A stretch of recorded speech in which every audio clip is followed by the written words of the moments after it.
The 2021 MLB season is here, and although the seats may not be full, your bankroll has the chance to be. Ray Hoops Peterson has you covered for every game, every day this season, along with comprehensive analysis and angles for getting to the window while celebrating the walk-off winners and blown saves of what will be a wild season.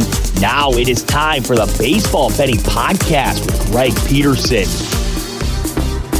A warm and friendly hello, welcome to lovely Las Vegas. For the Baseball Betting Podcast, myself, Greg Peterson, we have got a terrific podcast for you as I'm going to be coming at you with a side and total on every game today in both the second and third segments and a little something like call, touch, them all, and I already made a lie. I said I was in lovely Las Vegas. I am in Rochester, Minnesota. I was in town for a wedding, which is why I'm just doing touch 'em all in both segments 2 and 3. No guests today just because it has been a little bit of a crazy day for me. When you're a groomsman in a wedding, you certainly do have a lot going on, but we've got a lot going on with regards to the MLB betting board. Tomorrow on the podcast, we'll have a little bit more structure with a guest. We'll have a little bit more of a recap, what have you, but still wanted to give you guys this podcast, still wanted to be able to give you guys a sign total on all these games, give you guys my analysis, so I'm committed to you guys, and I am just committed in general to giving you guys what you want to hear on this podcast. If you've got a question, comment, segment idea, what have you, you got one or two ways to be able to fire these in, as this podcast is dedicated to two things: making you guys just more educated on baseball and making you guys money. So the first way to be able to get interactive is my Twitter timeline at @GN_41. Keep in mind, letters GM,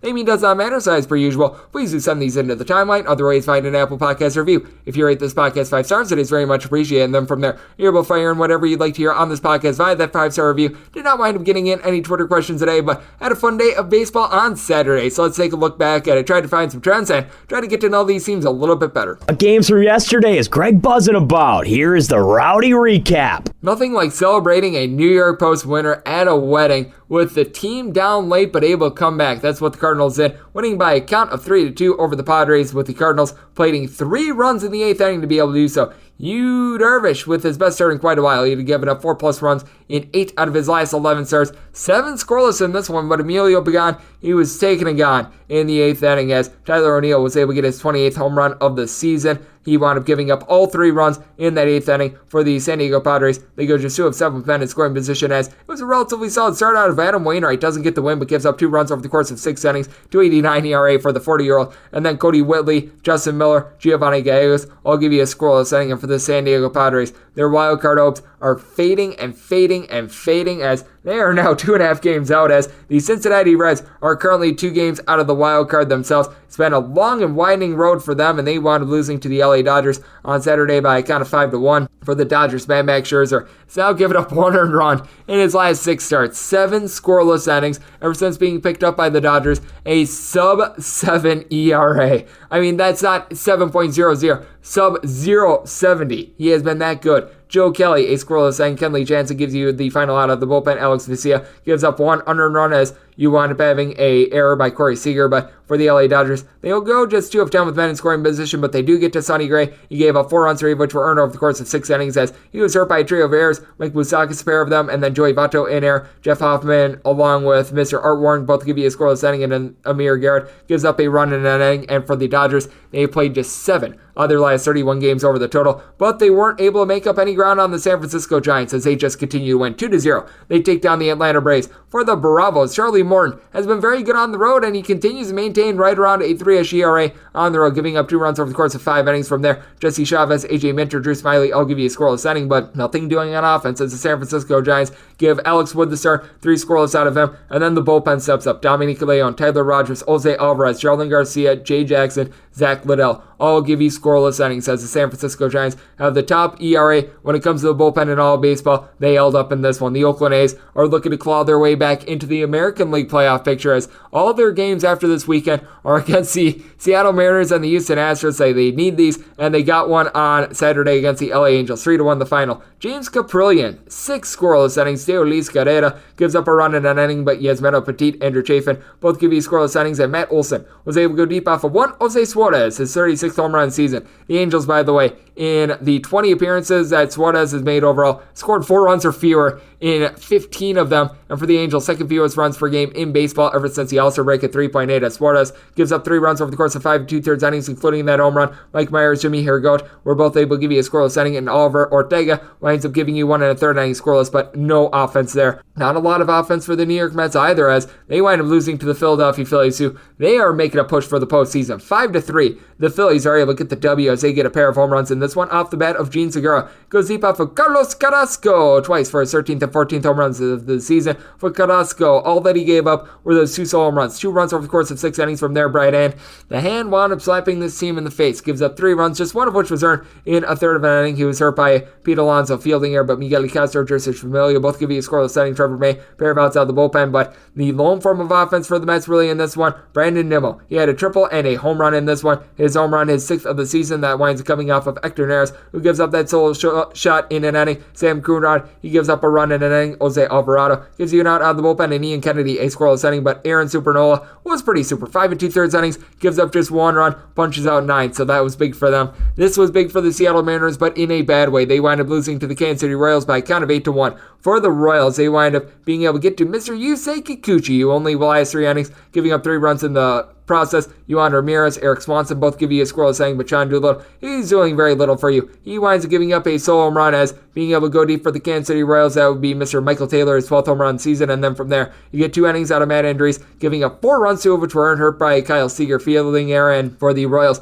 Chris with K. Bubich, very good start in this one. Does give up 4 walks in 6 1/3 innings with just 1 run. Domingo Tapia, a pair of outs out of the bullpen, and then Josh Staymount, along with Gabe Spear, were both able to give you a scoreless inning to be able to close things out. Speaking of being able to close out a win, how about the Arizona Diamondbacks? They're at 100 losses, and they're not looking for any more. They take down the Houston Astros by a count of 6-4 in 10 innings. For the Arizona Diamondbacks, Dalton Varsho was able to go deep in the 10th inning off of Yimi Garcia, his 11th home run of the season, as Humberto Castellanos had a great start, but not a terrible one. Gives up 3 runs over the course of 5 innings, including a home run to Yordan Alvarez, his 31st of the season. But Diamondbacks bullpen from there holds up. J.B. Wendelken, Joe Manette Tipley, Taylor Widener, along with Brandon Sittinger. I'll give you a scoreless inning. Tyler Clipper gives up the unearned run in the 10th inning that starts on second base. And then for the Houston Astros, you were able to get Lance McCullers Jr. a solid start, giving up 3 runs, 2 of which were earned over the course of 6 innings, hurt by Yoli Gurriel fielding error as Brooks Raley, Phil Main combined for a scoreless inning. Ryan Stanek and Ryan Presley both give you a scoreless inning, but then Mr. Garcia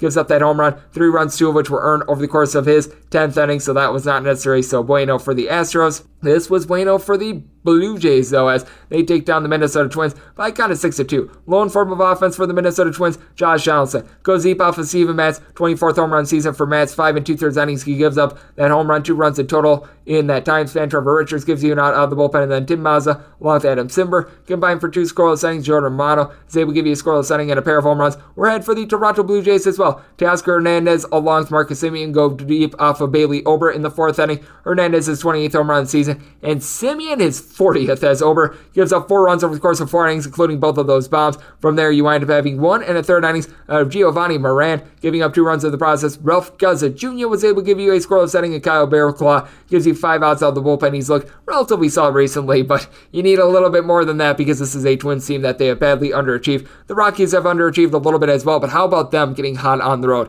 They are now in their last 35 road games, 18-17 after beginning the year, 6-33 on the road, 6-0. They get the job done against the Washington Nationals. Pair of home runs in this one, both off of 1 Patrick Corbin. Brendan Rodgers, his 14th home run of the campaign. Trevor Story, his 23rd, as Corbin gives up 6 runs, 5 of which were earned, including both of those bombs in his 4 innings. From there, you wind up having Sean Nolan give you 3 scoreless innings from Ryan Harper, pair of scoreless innings, but the damage had been done. The Nationals also go just 1 of 10 with men in scoring position. Kyle Freeland has now given up 3 earned runs or fewer in 12 out of his last 14 starts, going 6 scoreless in this one. Yancy Almonte, Robert Stevenson, Daniel Bard all give you scoreless innings from there. Speaking of being able to give you some scoreless innings, the Tigers and the Rays did that as they play an under, but the Tigers get it done by a count of 4-3 for the Tampa Bay Rays. They did not score after the 4th inning, and the Tigers nothing after the 2nd, but they were able to do enough damage early. It's Dustin Garneau and Jamier Candelario both go deep off of Ryan Yarbrough. For Candelario, 16th home run season. For Garneau, his 5th. For Mr. Ryan Yarbrough, gives up those 4 runs over the course of 6 innings. He has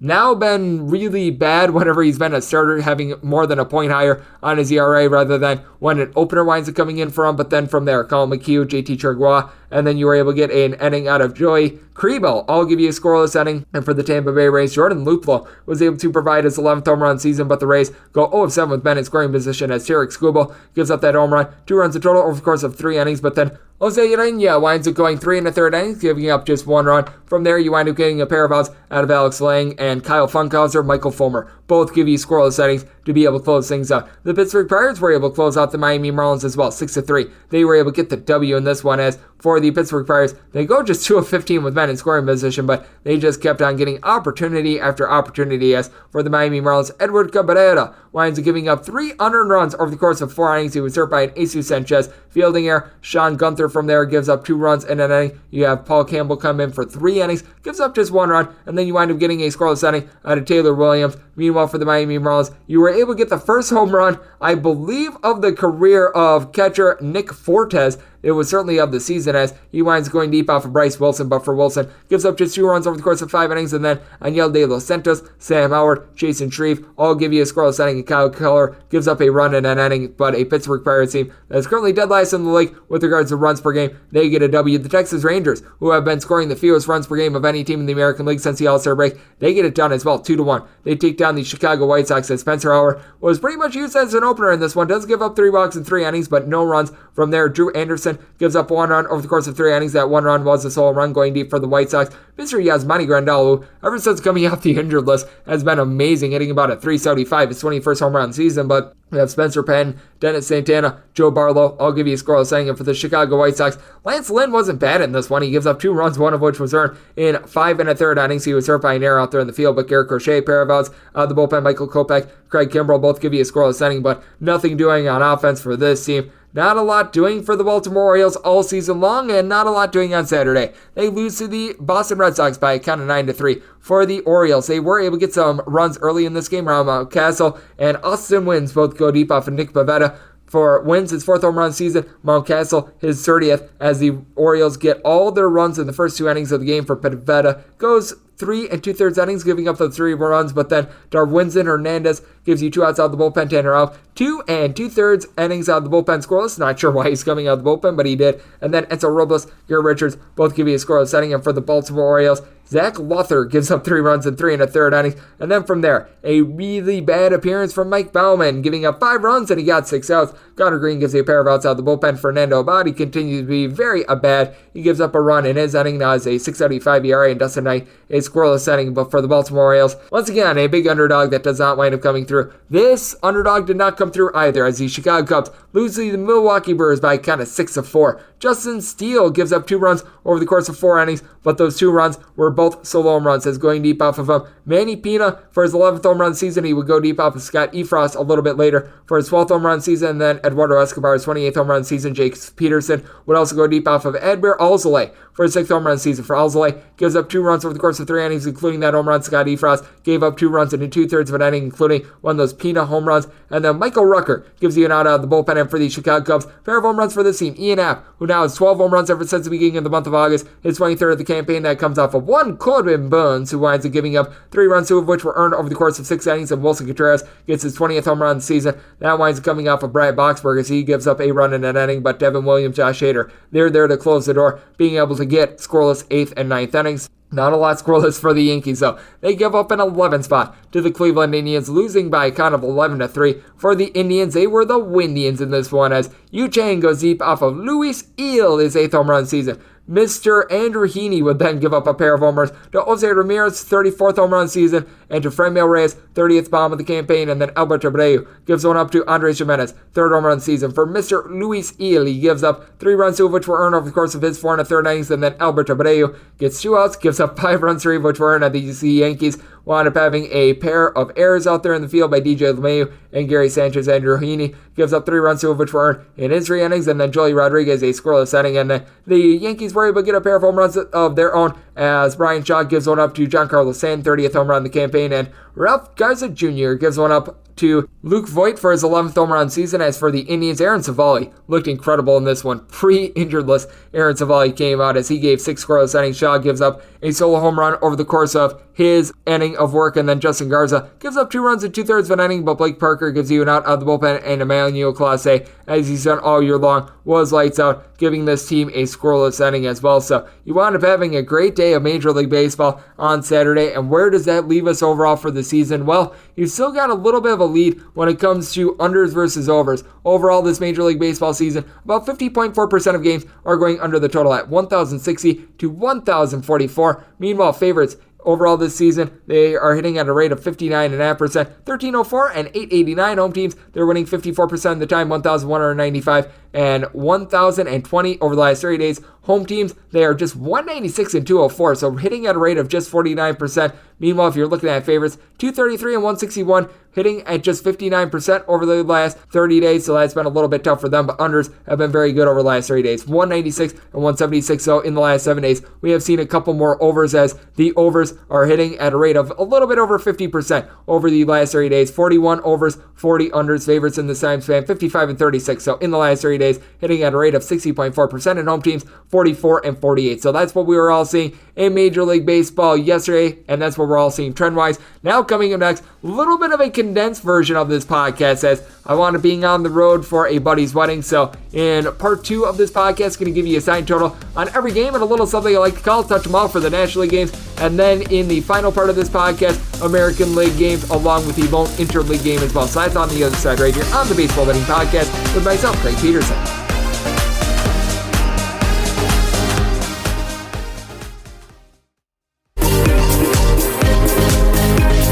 And we're back here in Rochester, Minnesota for the Baseball Betting Podcast. Myself, Craig Peterson.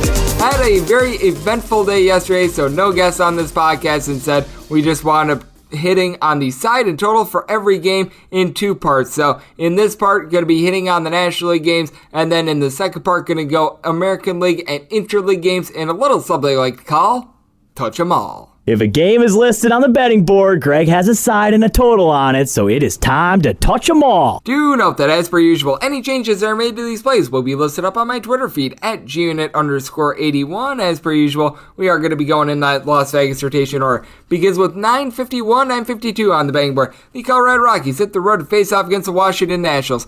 Paulo Espino is going to be going for the Nats. Meanwhile, 55 Shades of John Gray is on the bump for the Rockies. The Rockies are finding themselves as slight underdogs of anywhere between minus 105 and plus 105. Meanwhile, if you're taking a look at the Nats, you're going to be finding them anywhere between a minus 110 and a minus 117. 9 is your total. Over and under, anywhere between minus 105 and minus 115. And for John Gray, he has been highly effective so far this year. Hasn't necessarily been as good on the road as he has been at home. 3.79 home ERA. Meanwhile, a 4.60 on the road, but 5 home runs given up on the road compared to 10 at home. So he's been able to do a little bit of a better job there. It's just giving up more contact in general. Opponents are getting a 285 off of him whenever he's on the road compared to a 201 at home. And then you take a look at Paulo Espino, and it's been up and down for him. He's given up 3 runs or fewer in now 4 out of his last 5 starts, but the team has just not been able to win his starts at all. They have won 1 of his starts ever since the beginning of the month of August. That would be 8 total starts, so certainly has not been going well there. Has given up just 1 home run over the course of his last 3 starts, but you take a look at what he's done overall for the year.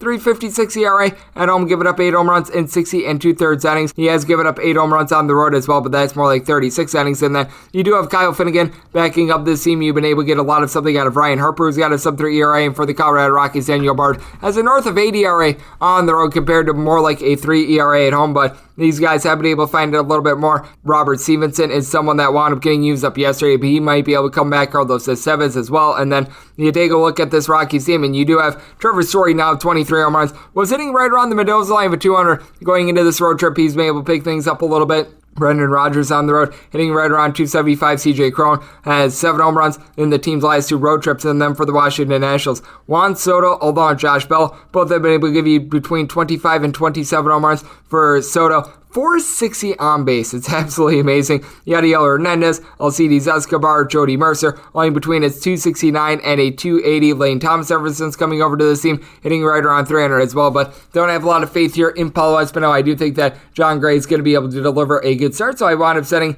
the Colorado Rockies as a favorite in this spot, so we are going to be going with the Rockies. Also made this all 8.7, so going under with a Rockies team that ranks in the bottom 3 in the big leagues with regards to runs per game on the road to go along with that under. 953, 954 on the betting board. The Cincinnati Reds, yes, we are on to Cincinnati. They're going to be playing against the LA Dodgers. Clayton Kershaw is going to be going for the Dodgers. Meanwhile, Wade Miley hopes to have a party in Cincinnati for the Redlegs. So Reds are finding themselves as underdogs of anywhere between plus 160 and plus 171. Meanwhile, if you're taking a look at the Dodgers, it is anywhere between minus 175 and minus 195. 8.5 to 9 is your total. On the 8.5, over is minus 120, and the under is even. On the 9, under is anywhere between minus 115 and minus 120. The over is anywhere between even and minus 105. And for Clayton Kershaw, he is fresh off the injured list, has only made a few appearances ever since the beginning of the month of July, so certainly has been a little bit of a jury's out situation there. Meanwhile, you take a look at Wade Miley, and he has given up 5+ runs in now 2 out of his last 3 starts, but by and large, you take a look at him at home, 2.87 ERA, 7-3 record in Cincinnati, giving up 7 home runs in 75 1/3 innings. Opponents are hitting at 282 off of him, but he's been able to keep the walks down as well, right around 2.4 walks per 9 innings. Meanwhile, Mr. Kershaw, it has been interesting to watch him on the road, as he's got a 4.10 road ERA, only giving up 4 home runs in 48 1/3 innings compared to 9 in 62 2/3 at home, but opponents starting at 227 off of them. The swing and miss stuff has been down a little bit as well, but you do take a look at the Dodgers, second best bullpen ERA in the second half of the season ever since the All-Star break. You have been able to have a Dodgers team play just 7 overs in their last 31 games, so the bullpen has been highly efficient. You didn't need to use it much yesterday with Mad Max Scherzer taking the bump. Alex Vesia has been a nice find for the team along with Phil Bickford. You've got Pursuiter Gratterall, who's able to give the team some good innings. And then with the LA Dodgers, got a whole bunch of guys with 20+ home runs so far this year. Trey Turner down for what? Justin Turner down for what? Chris Taylor, Mookie Betts, Max Muncy. All these guys are doing an absolutely amazing job. Then you've got Corey Seager hitting right around 280 for this bunch. Then you take a look at the Cincinnati Reds and Jesse Winker wound up returning to the fold a couple days ago. That helps this team out. He has been able to give the team 25+ home runs. Mike Moustakas is hitting just a 210, but you've got Kyle Farmer along with Tucker Browner, both in between about a 259 to a 265. Jonathan India has been able to hit 270 with 20+ home runs from the leadoff spot. You've got Nick Castellanos, who's been able to hit above a 329 home runs for him. And then you've got Joey Votto, who ever since the All-Star break is in the top 3 in the National League with regards to home runs. Then you've got a very good bullpen as well. Michael Givens has been able to give you some good innings. I do like what I'm seeing out of someone like a Luis Cessa who's been able to step up for this team. So you've got a Cincinnati Reds team that is pretty stout there. Do I think that they should be an underdog? Yes, but I was willing to take them anything above a plus 150, so going to be taking a shot there. Also wound up setting this all at an 8.2, so we're going to be diving under along with that Cincinnati Reds money line. 955, 956 on the betting board. Got the Miami Marlins, and they are going to be playing us the Pittsburgh Pirates. Max Korenik is going to be going for the Buccos. Meanwhile, Sandy Alcantara is going to be going for the Miami Marlins. The Pirates are plus 125 underdogs. Meanwhile, the Miami Marlins are minus 145 at DraftKings. Currently the only place that has a line on this game, and you're finding the total at 6.5. On the over of 6.5, that is minus 120, and the under is even. This is a spot in which I was thinking it was going to be Dylan Peters at first. Now that it's Kranick, I wind up setting the Pirates from more like a minus 145 underdog. I set them more like a minus 160 in this spot. I do think that you are going to be able to see Sandy Alcantara be able to get the job done in this spot with Sandy Alcantara. He has been able to do some absolutely amazing work for this team, and you just take a look at this Miami Marlins team in general. It is a little bit difficult, the fact that you don't currently have Jesus Aguilar out there, but Dash Islam is sitting about at 255. He's been able to give this team a double-digit amount of homers. You do have quite a few guys that they do need to pick it up. Isan Diaz, Lewin Diaz, you're able to throw in there someone like a Sandy Leon. These guys are hitting a 220 or lower, but you also take a look at the Pittsburgh Pirates side, and they are currently averaging the fewest runs per game of any team out there in baseball. Brian Reynolds has been able to do a good job for this team. He's hitting nearly a 300. He's been able to go deep 23 times so far this year with Gregory Polanco currently on the shelf. He is the only guy that has been able to give this team at least 9 home runs so far this year. You've got a lot of guys that have been up and down. Yoshi Satsugo, ever since coming over to this bunch, 7 home runs and hitting at 300. That's been relatively solid. Wilmer Defoe, Colin Moran, both hitting between about a 269 and a 275. But then you've got Anthony Alford, along Phillip Evans, Kye Tom, Cole Tucker, Oye Park, list goes on and on of guys hitting a 222 or lower. Then you take a look at the Miami Marlins bullpen. Steven O'Kurt has been able to give you some good innings. Richard Blyer and Anthony Bender have been able to give you some good innings, as well as Dylan Floro. And then you take a look at the starter, Mr. Alcantara, and he's been able to do an absolutely amazing job at home so far this year. 221 home ERA despite a 2-5 record, which he deserves a whole heck of a lot better than that. 7 home runs surrendered in 93 and 2/3 innings at home. Opponents are hitting a $191. He's getting just below 10 strikeouts per 9 innings, and I do think that he certainly is going to be able to do a better job than Kranick. And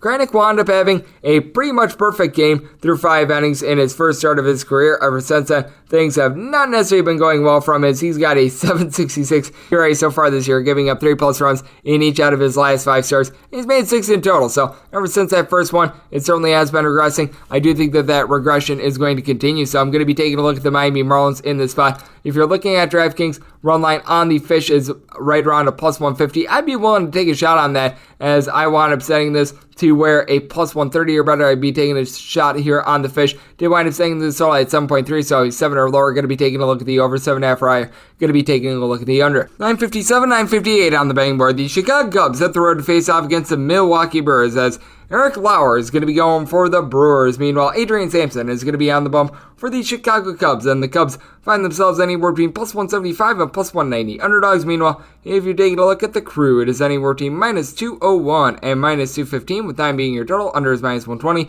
and the over is even, as the Milwaukee Brewers have been able to perform quite well whenever Eric Lauer has been taking a mound for them. He is someone that has a 3.10 ERA overall this year, but has given up approximately 2 runs in his last 3 starts, 4 runs in his last 4, and you take a look at the last time he wound up giving up more than 3 earned runs in a start, you have to go all the way back to June 14th, so he has been very flawless, as he's allowed 3 runs or fewer in each out of his last 12 starts. Meanwhile, for Adrian Sampson, a guy who in the Korean baseball organization last year was quite a bit of a fade with north of a 5 ERA, he's actually been quite solid for the Chicago Cubs so far this year. He's given up just 6 earned runs over the course of 21 and a third innings. He has given up 5 home runs though, so he has been giving up a lot of hard contact, or else it's been really none at all. He has been giving up a walks per 9 rate of sub 2.5 though, so he's been able to do a solid job there. But then you take a look at the bullpen of this bunch. Cody Oyer has been able to give you a little bit of something, but you've been relying upon guys like Scott Efros, Adam Morgan to be able to get the job done. Tommy Nance, along with Dylan Maples, have been able to do a relatively okay job. Michael Rucker,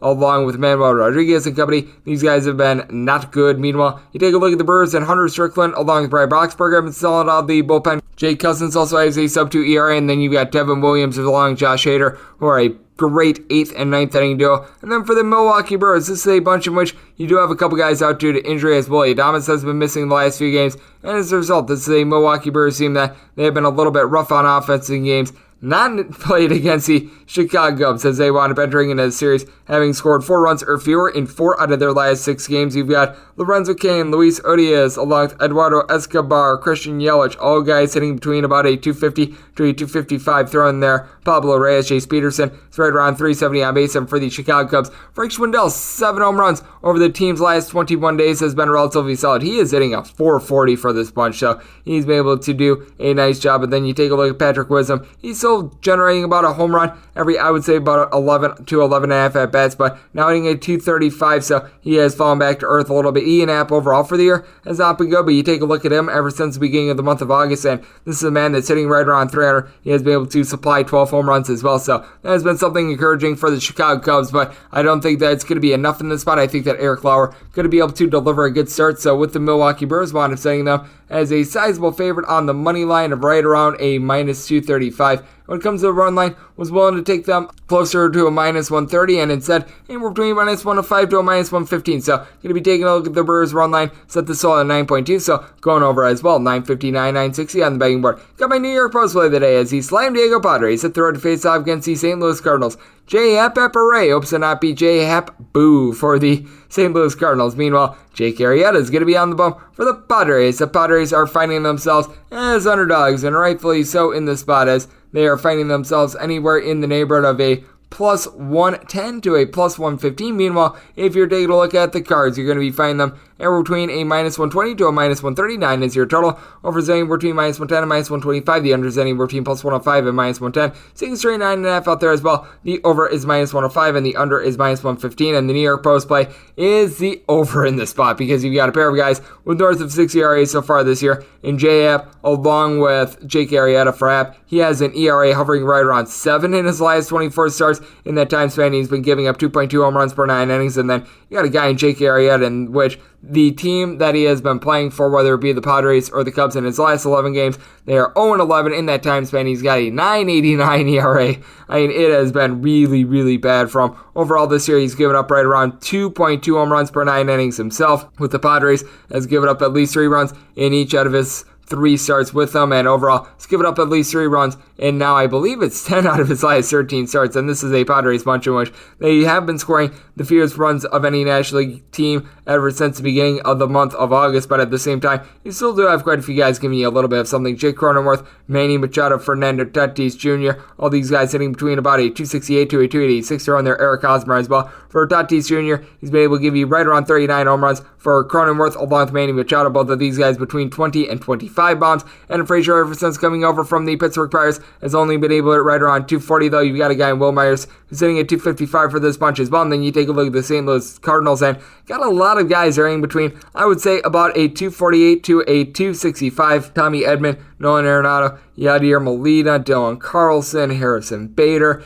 And in the case of Paul Goldschmidt, he's really been able to heat up recently, hitting about a 320 ever since the beginning of the month of July. Double-digit amount of homers in that time span. Tyler O'Neill, he's hitting at 280. He's got 28 home runs. Umando Sosa is in that fold as well. And then when it comes to the St. Louis Cardinals, you've got quite a few guys stepping up in the bullpen. This team has not necessarily gotten a lot of Alex Reyes along with Genesis Cabrera, but you've got TJ McFarland, a sub-2.5 ERA for this bunch. You've also got someone that I really like that's been able to pick it up in Cody Whitley. He's got right around a 3 ERA, and then for the Padres, this is a bullpen that, in terms of ERA going into the month of August, number 1 in all of baseball. Ever since then, they have been in the bottom 8, and you saw it yesterday with Emilio Pagan giving up 3 runs in his inning. You could tell that Austin Adams is starting to wear down a little bit. It has been tough on quite a few of these guys, which is why I did wind up saying the St. Louis Cardinals as quite a bit of favorite, as this is a Padres team that they are fading, and they are fading fast. I was willing to lay more like a minus 140 with the Cardinals, so I'm going to be taking them, and I also set this all at a 10.2. So the New York Post play of the day is the over officially, and I'm also going to be going with the Cardinals.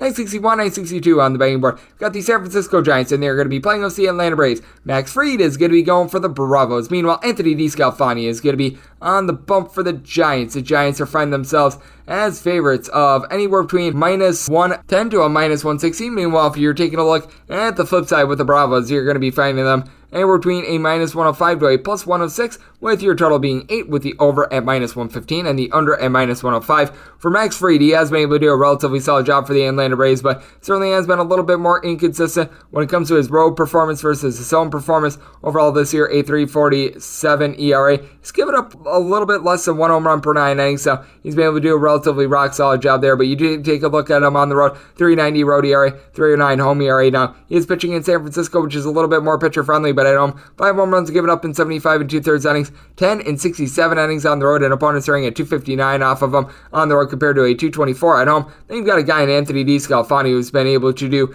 a very solid job against teams not named the Dodgers at home. He's got right around a 2-ish ERA throwing the Dodgers, and it becomes a 3.36, but 3 home runs given up in 61 and 2/3 innings in San Francisco, with opponents starting at 221 off of him. And then you've got a bullpen that has been very solid for the team. Jarlin Garcia has been able to give you some good innings. Dominic Leon has made a couple starts. He has been able to do a good job for this bunch as well. They did wind up using up quite a few guys yesterday, as Alex Wood wound up only going 3 innings, but guys like Jose Alvarez, Tyler Rogers, these guys wound up pitching sub-15 pitches. And then take a look at the San Francisco Giants, and there's just landmines all around this lineup, as you've got Brandon Belt, Brandon Crawford, Mike Yastrzemski, along with Chris Bryant, all giving you between 21 and 28 home runs. And then Buster Posey, Lamonte Wade, Wilmer Flores, Darren Ruff, all between 15 and 18 bombs. And pretty much all these guys, aside from Mike Yastrzemski, they are all hitting a 250 or greater. And for Yastrzemski, more like a 3-10 on base. Meanwhile, he's got a 220 batting average. Then you take a look at the Atlanta Braves, and you've been able to get a lot of power out of this team. Ozzie Albies along with Dansby Swanson, both of these guys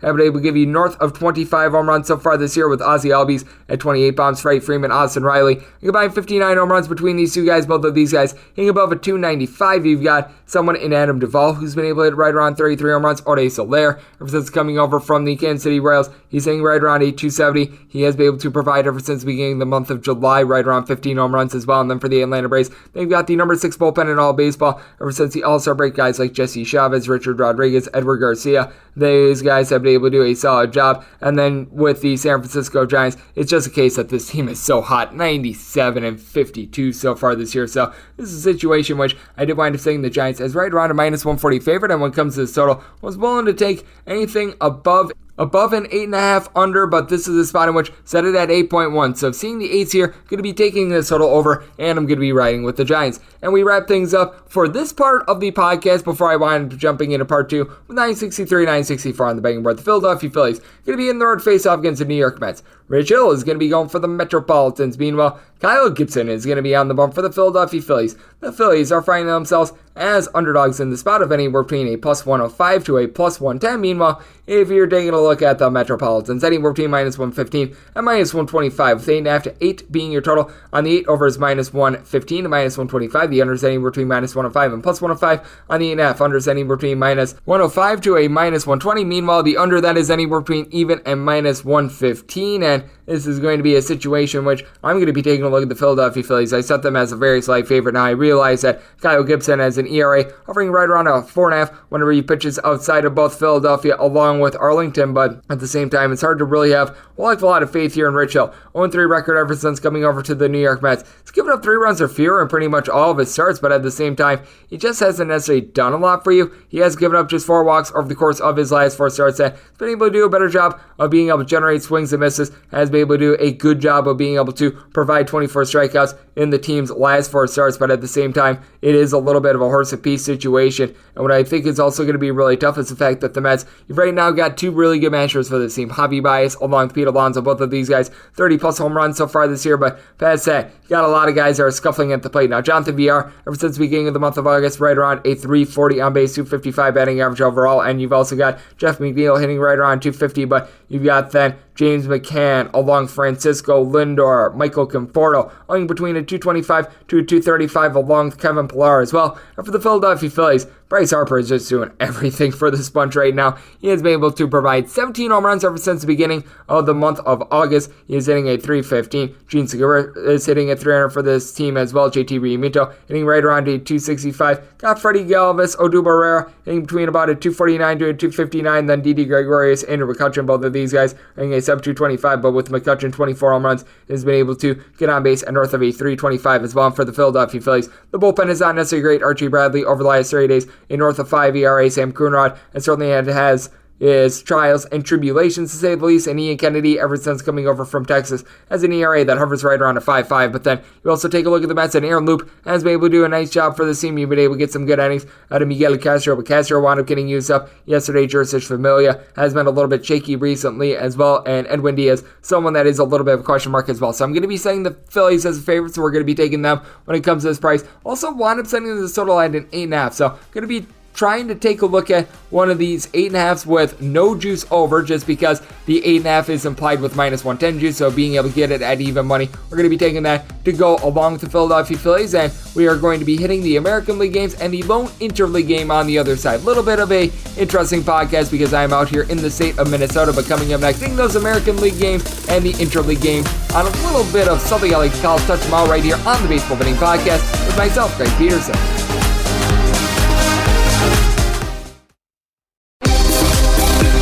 Welcome back to the Baseball Betting Podcast with Greg Peterson, as we're off to a quality start, and now it's time to walk it off in a grand fashion. We're back here in lovely Las Vegas for the Baseball Betting Podcast. Myself, Greg Peterson. We wound up hitting on the National League games for this Sunday in the first part of touch them all. Now it is that time that I give you a sign total on every game, on every American League game and the lone interleague game, and a little something I like to call touch them all as we go for part 2. If a game is listed on the betting board, Greg has a side and a total on it, so it is time to touch them all. And we pick up where we left off with that first American League game. 965, 966 on the betting board. The Cleveland Indians hit the road face off against the New York Yankees. Garrett Cole is going to be going for the Yankees. Meanwhile, Eli Morgan is going to be on the bump for Cleveland. Cleveland is finding themselves as sizable underdogs, anywhere between plus 250 and plus 276. Meanwhile, if you're taking a look at the Yankees, you're going to be getting them anywhere between minus 306 and a minus 320. Meanwhile, your total is 9. Unders anywhere between minus 115 to minus 120. The overs anywhere between even a minus 105. And for Garrett Cole, ever since coming off of the COVID IL, he has been able to do an absolutely amazing job for this team, giving up 2 runs or fewer in every one of his 6 starts. Ever since then, he has given up 5 earned runs in total in his last 6 starts. He has only been taken deep twice in that time span as well, and just 6 walks as well. So he has been able to do a very rock solid job. Meanwhile, for Eli Morgan, he has been up and down recently. He has given up 2 runs or fewer in 3 out of his last 5 starts, but also wound up giving up 7 runs in his last start, earned 8 total runs. So that was no doubt a big giant issue. And for Eli Morgan, his problem has really been giving up the deep ball. 17 home runs given up in 71 and 2/3 innings so far this year, resulting in an ERA north of 6. Now the bullpen has been relatively solid for the team. Justin Garza has been able to give you a little bit of something. I like what you're able to get out of Emmanuel Clase, a sub-2 ERA. Now Trevor Seaman has been a little bit up and down. He's got right around a 4.7 ERA overall for the season, and in the last 15 days, a 7.11 ERA because he's always open to giving up runs. And JC Mejia, he has been tough. Meanwhile, for the Yankees, Jonathan Loaiza, it's not necessarily been able to give you a whole heck of a lot. You've got a Aroldis Chapman, who has looked very shaky ever since the beginning of the month of June, but you've also got a lineup with a trio of guys in Giancarlo Stanton, Aaron Judge, Joey Gallo, who have all been able to give you at least 30 home runs so far this year. Luke Voigt is starting to pick it up as well. He, Gleyber Torres, Gio Urshela, all in between about a 250 to a 260. Now, you do have a lot of guys hitting a 225 or lower. Gallo, I mentioned a little bit earlier, Gary Sanchez, Kyle Higashioka, Brett Gardner, Rougned Odor, all fall into this fold, but you've also got Mr. DJ LeMahieu hitting a 270, and then for the Cleveland Indians, pair of guys hitting a 259 with at least 30 home runs, and Franmil Reyes along with Jose Ramirez, and for Ramirez, he has been able to provide 34 home runs. You've got Harold Ramirez along with Miles Straw, both hitting between about a 264 to a 268. Got a lot of guys that they do need to pick it up with regards to batting average. Yu Chang, Austin Edgers, Andres Jimenez, along with Owen Miller, all hitting at 215 or lower. But I do take a look at this spot. I do think that Garrett Cole is going to be able to continue to roll. I wound up setting this Yankees bunch, though, as a minus 257 favorite. So if I was getting north of a 260, would be willing to take a shot here on the Indians. We've got a plus 277 currently dangling out there with the Indians. So as grody as it's been for Eli Morgan, willing to take a shot here. And when it comes to this total, I wound up setting it at an 8.2. So we are going to be diving with the under to go along with the New York Yankees.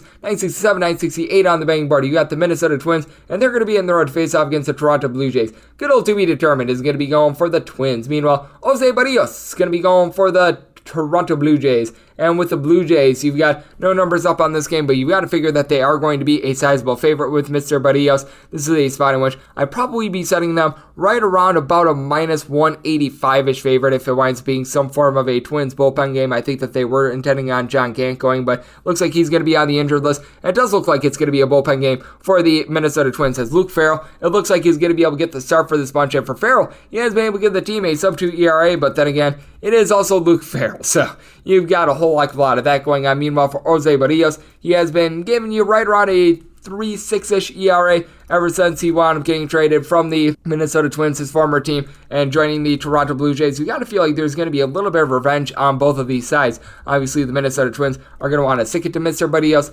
Meanwhile, Mr. Barrios, he's going to want to take it to his old team as well. And with the Toronto Blue Jays, this is a team in which they do back up Mr. Barrios with a very high-powered lineup. You've got Vlad Guerrero Jr., who has been able to hit 45 home runs so far this year. He's hitting well above a 300. You've got Teoscar Hernandez hitting above a 325-plus home runs on the season for him. And Marcus Semien now has 40 home runs. He's hitting at 270. Lourdes Gurriel, he's hitting at 280. But you take a look at what he's been able to do over the last 30 days. He has, in this time span, been hitting a 352. He has been able to slug out, I believe, 5 home runs and 90 at-bats as well. So he has been white hot with that regard. Randall Grichuk is a guy with 20-plus home runs. Then you take a look at the Minnesota Twins. They got a lot of guys that they need to pick up their batting averages. You've got Ben Rofit along with Andrelton Simmons, Miguel Sano, Brent Rooker, Max Kepler, Jake Cave, Ryan Jeffers, all hitting a 222 or lower, but with Sano right around 345 on base ever since the beginning of the month of August. He's been able to do a good job with the deep ball. 29 home runs for him, 24 bombs for Josh Donaldson with a 345 on base. Byron Buxton, though, ever since coming off the injured list, hitting a sub 225. He and Ori Polanco overall for the year, in between about a 275 to a 285 for Mr. Polanco. He has been able to go deep 31 times, but he is backed up by a bullpen that is obviously going to be throwing the entire game in this one. You really don't have a bulk guy for the Minnesota Twins, but had a couple guys be able to step up for the team. I do like what I'm seeing out of Juan Minaya. He's got a sub-3 ERA overall for the year. Caleb Thielbar has had his ups and his downs, but now a 3.65 ERA. But then you got Jorge Alcala, Alex Colome, a couple wastes of money, Ralph Garza Jr. So maybe we'll give you a tad bit of something. And for the Toronto Blue Jays, they've had their ups and their downs with the bullpen, to say the least. Anthony Castro is not someone that I necessarily have a lot of faith in with his 5 ERA, and Julian Merriweather, since coming off the injured list, has not been himself. But Jordan Romano, Trevor Richards, these are guys I think are relatively trustworthy. So this is a spot in which a minus 185, I'd be willing to take a shot here on the Blue Jays or better with the run line. I wanted setting them as a minus 114 favorite, laying a run and a half. So at a plus 115 or greater, I would be considering the Minnesota Twins getting a run and a half. And then this is a spot in which I'm going to be taking a look at this total with a 9 or lower to the over and a 9.5 or higher. Going to be taking a look at the under as we do move on to 969, 970 on the betting board. You've got the Detroit Tigers, and they are going to be playing us to the Tampa Bay Rays.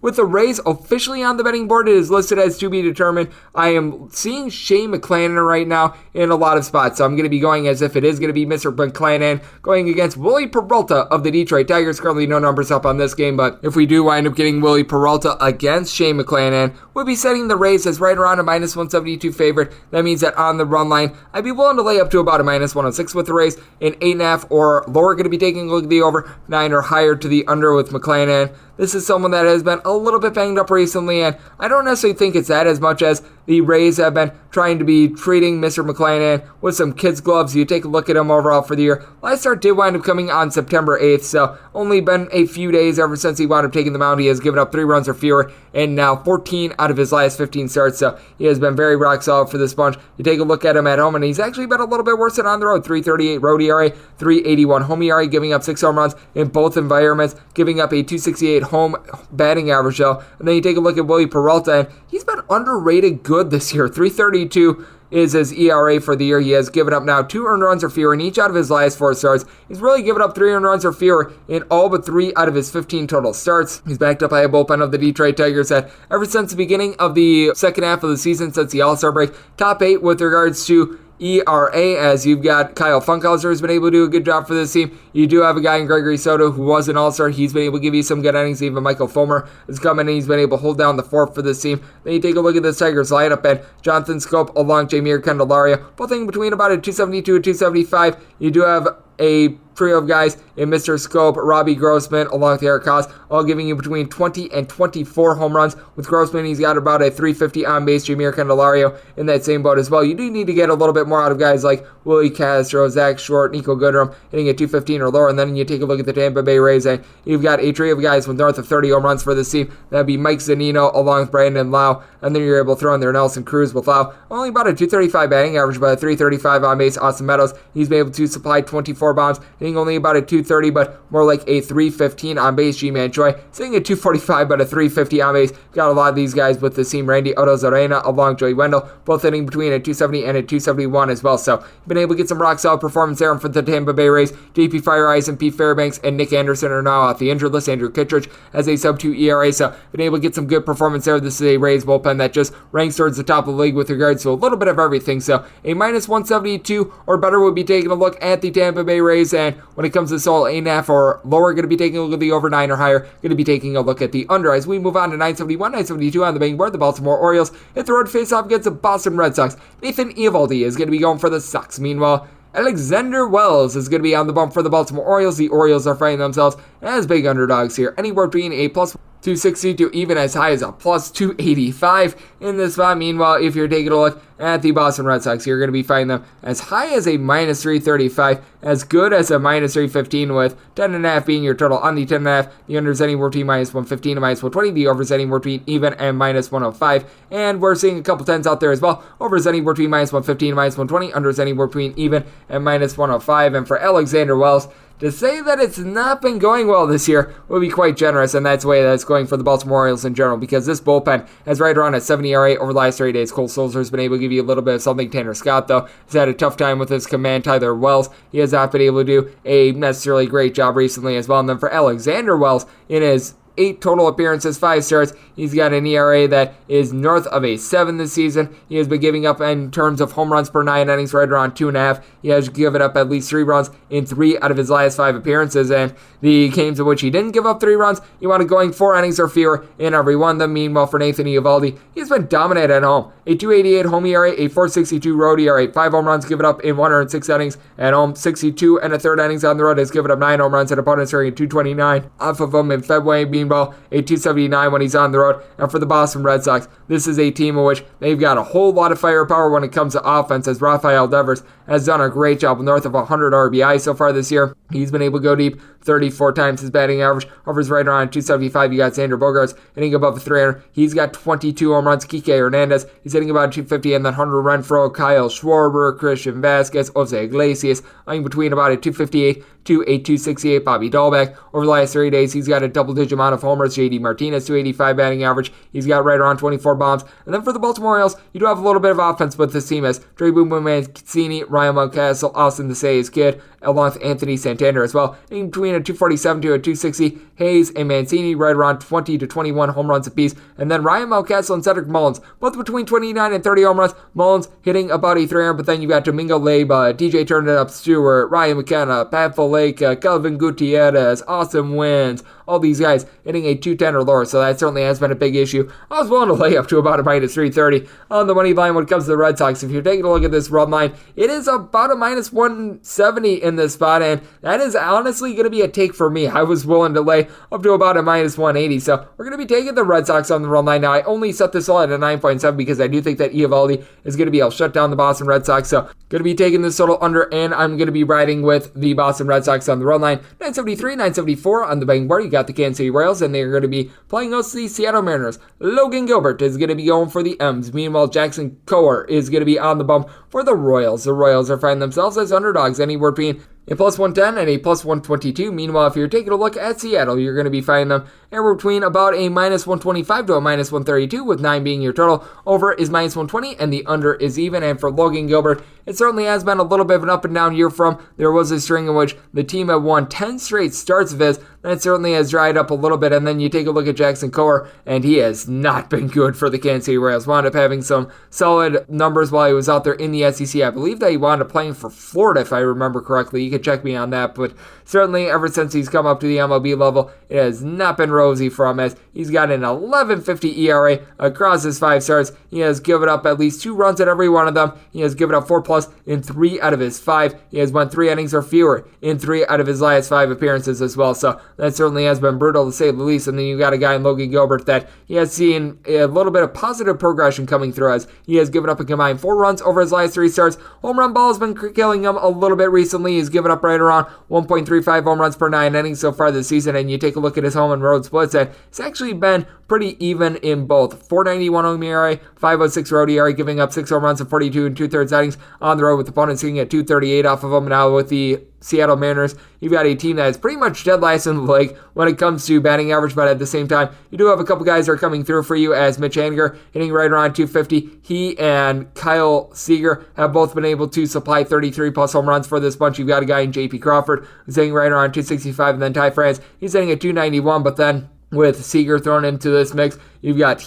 Jared Kelenic, Tom Murphy, Ode Mamalois, Jake Fraley, Shed Long, Jake Bowers, Cal Raleigh, Dylan Moore, only at 220 or lower for this team. Now, Abraham Toro has been solid, but certainly you've got a lot of slugs in this lineup. Meanwhile, you got Whit Merrifield, Salvador Perez, Andrew Benintendi, only between a 275 to a 280. You're able to throw in there Mr. Isbell, the new center fielder for the team as well, so they've been able to do a good job. You've got Ansel Alberto hitting at 270 and Nicky Lopez a 300, but Carlos Santana along with Hunter Dozier, a few others hitting at 225 or lower. But I will say for the Royals, ever since the All-Star break, number 6 in the big leagues when it comes to bullpen ERA. Josh Staymount Jake Brentz, Scott Barlow, along Domingo Tapia have been able to do a good job in them for the Seattle Mariners. Gotta love what you're able to get out of Casey Sadler, Drew Seckenrider, both of these guys, a sub-2.5 ERA. Paul Sewald has been a little bit shakier recently, but you gotta figure that these guys are going to be able to give you some good stuff in this one. I just cannot trust in Core in this spot. I realize that Logan Gilbert, ever since winding up having his hot start to the year, has regressed a little bit, which is why I do wind up setting the total at 10.1, so I'm going to be going over, but set the Mariners more around a minus 140 favorite, so going with the M's, and I'm going to be going with this total over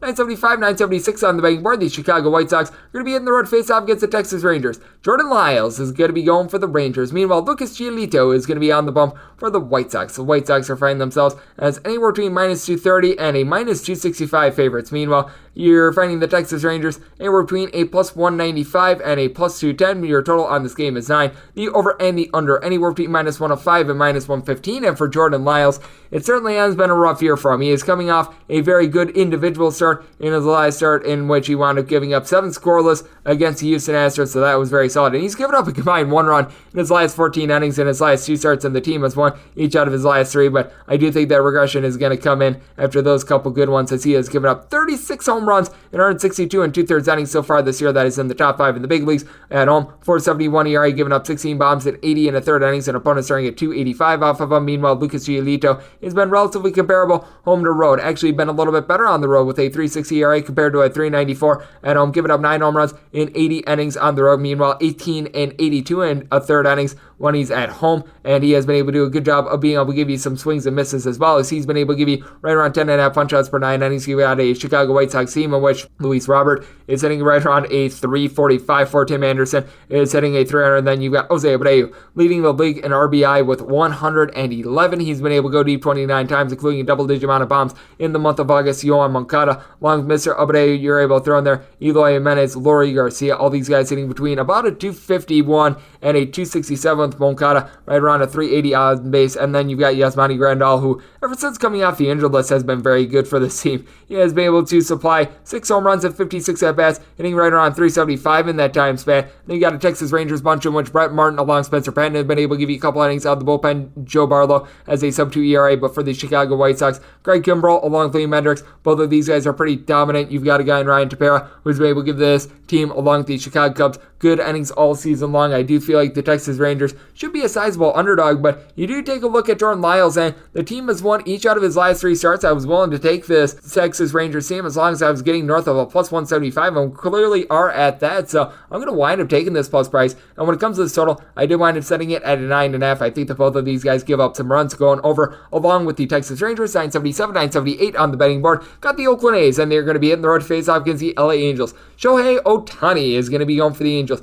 Frankie Montas is going to be going for the Oakland A's. A's are finding themselves anywhere between minus 110 and minus 123 favorites. Meanwhile, if you're looking at the Angels, find them as bad as minus 110, as good as a plus 113. 8 to 8.5 is your total. On the 8.5, over and under, anywhere between minus 105 and minus 115. On the 8, over is minus 120, and the under is even. With Shohei Ohtani, he has been very dominant in his starts, giving up 2 runs or fewer in now 12 out of his last 15 starts. He has got an ERA that is below a 2.5 ever since the All-Star break, and he's really been able to do his best work at home. On the road, he's got an ERA that is hovering right around a 5, but when he's at home, he has been able to really be able to bear down at home. Shohei Ohtani has an ERA that is sub-2 at a 1.99 overall. 6 home runs given up in 63 and 1/3 innings, and opponents are getting a $1.96 off of him. Meanwhile, you take a look at Mr. Frankie Montas, and he has been quite good recently. He did wind up giving up 4 runs in his last start against the Kansas City Royals. That was not necessarily too good, but prior to that, he had given up 3 earned runs or fewer in each out of his last 13 starts. So he has been able to do a nice job there. He's given up a combined 3 home runs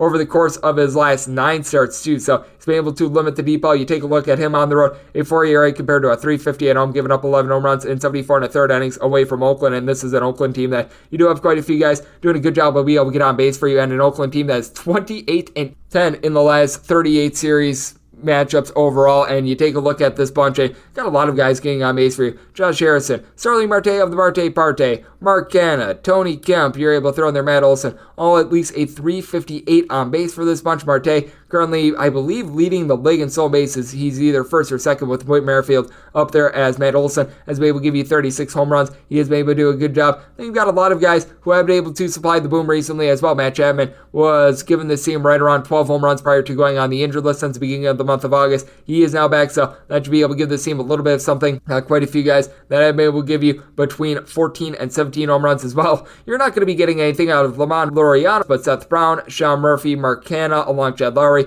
all between 14 and 17 bombs, so that has been relatively solid. And then you take a look at the flip side for the Angels, and Shohei Ohtani, ever since July 28th, has a batting average that's hovering right around 200 now. David Fletcher, along with Brandon Marsh, you're able to throw in there Phil Gosselin and Max Sassy, lying between about a 253 to a 274, but for Fletcher, hitting about a 240 ever since the beginning of the month of August as well. Jack Mayfield is sitting at 220. Luis Rengifo, he is sitting at the Mendoza line of 200 as well. Jared Walsh, he's been able to give you just 5 home runs ever since the All-Star break. And then you got an Angels team with Steve Cishek giving you a little bit of something out of the bullpen. Andrew he wants to be able to lower his ERA a little bit, right around a 4.8, but he's been able to give you a little bit of something along with Horacio Iglesias, doing a good job in the back half, and an Oakland A's team that they rank in the bottom 3 with regards to bullpen ERA over the last 3 days. Sergio Romo has begun to fail this team. You got a guy in Lou Trevino that you take a look at him over the last 3 days, and his ERA is north of an 11, so that has not been great, but Jake Diekman, Andrew Chafin, both have certainly been able to give you something. This is an Oakland A's team that has owned this series in general, but I do take a look at this spot. I do think that you're going to be able to get a little bit of something out of Shohei Ohtani, but with that said, I still wind up setting the Oakland A's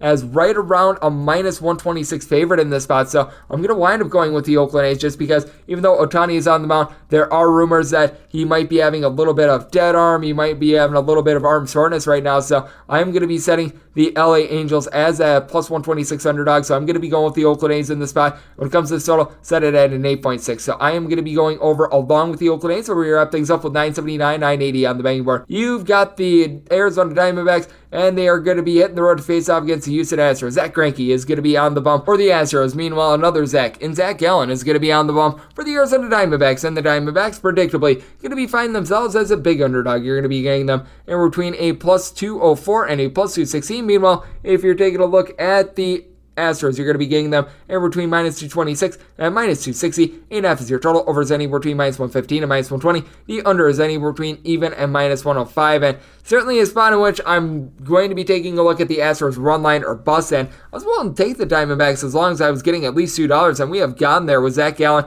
I do recognize that he's had a little bit of an off season in his past 2 seasons. He's been a little bit better, 2-10 record, but he doesn't necessarily deserve that. A 4.44 ERA. It's actually been a tad bit better on the road than at home when it comes to ERA, giving up 6 home runs in 53 1/3 innings on the road as well. Command has been an issue for him. This is someone that is giving up right around 4 walks per 9 innings, but then you take a look at Zach Greinke, and he's been all over the place as well. 3.94 ERA. Walks are not necessarily there with him. He has been giving up at home right around 2.2-ish walks per 9 innings, but he's also given up 14 home runs both at home and on the road. 79 innings at home, 86 innings on the road. And opponents are getting 276 off of him whenever he's in Houston with right around a 5-ish ERA. Now for the Arizona Diamondbacks, you don't have anyone on the current roster that is giving you north of 12 home runs so far this year, but you do have a lot of guys that have been able to give you between 10 and 12. And Pavin Smith, Carson Kelly, Jose Rojas, Darton Varsho, along with Ketel Marte and Marte of the Marte Parte, hitting a 320 for this bunch. Josh Rojas, along with Pavin Smith, David Peralta, all these guys getting between about a 260 to a 270. You